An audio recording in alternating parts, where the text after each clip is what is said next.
जब मनुष्य केवल संसार के अनुकूल भोग पदार्थों की प्राप्ति में भगवान की पूजा का फल मानता है तो बड़ी भारी चूक कर बैठता है। पहला, सम्मान, अपनी पूजा करवाना, अहम की प्रतिष्ठा का निषेध। अब यहां कह रहे हैं कि जब कोई उपासक अपने जो चाहा वो हो गया, इसमें भगवान के भजन का, भगवान की पूजा का, भगवान की कृपा का फल दिखता, मैं जो चाहता हूं हो जाता है। बोले भारी भूल हो रही है, ये भूल आपको भगवान से विमुख कर देगी।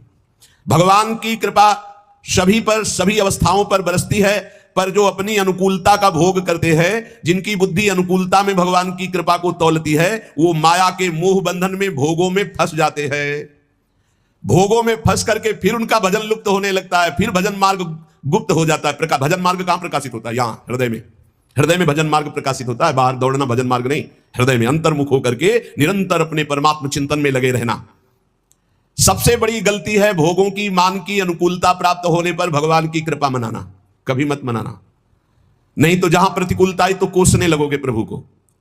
मनुष्य का भजन, भगवान नाम जप, शास्त्रों का स्वाध्याय, ठाकुर सेवा, इसका फल है भगवान में प्रीति हो जाना। इसका फल है दुख सुख लाभ हानि मान अपमान में समान स्थिति रहना। दुख सुख लाभ हानि मान अपमान में समान स्थिति रहना, यह भजन का फल है। पर जो उपासक मनमानी पूर्ण होने पर भगवान की पूजा भजन की सफलता मानता है, तो जहां भारी प्रतिकूलता हुई तहां उसकी सोच उल्टी होने लगती है। ऐसे हमें अतरे दिन सुनने को मिलता है एकांतिक में, तो ये लिखा है, जो सुनने को मिल रहा है वही लिखा है। इतने दिन जल चढ़ाया, इतने दिन पूजा की, हमारे अमुक परिवार के सदस्य को भगवान मार दिए। क्या चला जाता उनका अगर वो ऐसा ना करते तो? जो पहले कृपा भगवान की थी वो नहीं रही। वो क्षोभ कर बैठेगा, वो भगवान के मंगल विधान में अन्याय मान लेगा, यहां तक कि फिर उसके हृदय में ऐसी नास्तिकता आ जाएगी कि बिल्कुल सत्य ऐसा ही है। कितने लोगों के भाव बिगड़ जाते हैं ऐसे, जो उनको सही सत्संग नहीं मिला, जो सही भजन में नहीं लगे, उनको ये कह करके वो भगवान के मार्ग से भ्रष्ट हो जाते हैं। इसलिए हमारी कामनाओं की पूर्ति हो तो भगवत कृपा, ये मानना छोड़ दो। मनुष्य को सफलता मिलती है शुभ कर्म से, और असफलता मिलती है अशुभ कर्म पाप से। और भजन से बल मिलता है सफलता असफलता में समान रहना। ये बात समझो, भजन का फल क्या है? भजन का फल सफलता नहीं है, जो चाहे वो मिल गया, ऐसा नहीं है। भजन का फल है सुख दुखे समय कृत्वा लाभा लाभो जया जयो। जय और पराजय में, हानि और लाभ में, सुख और दुख में समान भाव रखना, ये भजन का फल है। सुख मिलना शुभ कर्म का फल है, दुख मिलना अशुभ कर्म का फल है, और सुख दुख में समान स्थिति रखना, यह भजन का फल है, यह भगवत कृपा का फल है।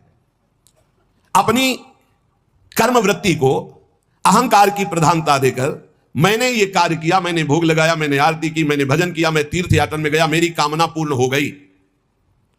अपनी बुद्धि, अपना बल, अपना भाव, अपना कला कौशल का घमंड अंदर रहता है। इसीलिए साधन करने पर, तीर्थ यात्रा करने पर, दान करने पर भी उसका जो फल है समता, वो नहीं आ पाती। वो ममता में ही फंसा रहता है। ये जैसे जैसे अहंकार बढ़ता जाता है, वैसे वैसे साधना में विघ्न उपस्थित होता है। सफलता हो गई तो मैंने विजय प्राप्त की, ये जो थोड़ा साधन करने पर अपनी सफलता दिखाई दे तो रोना चाहिए।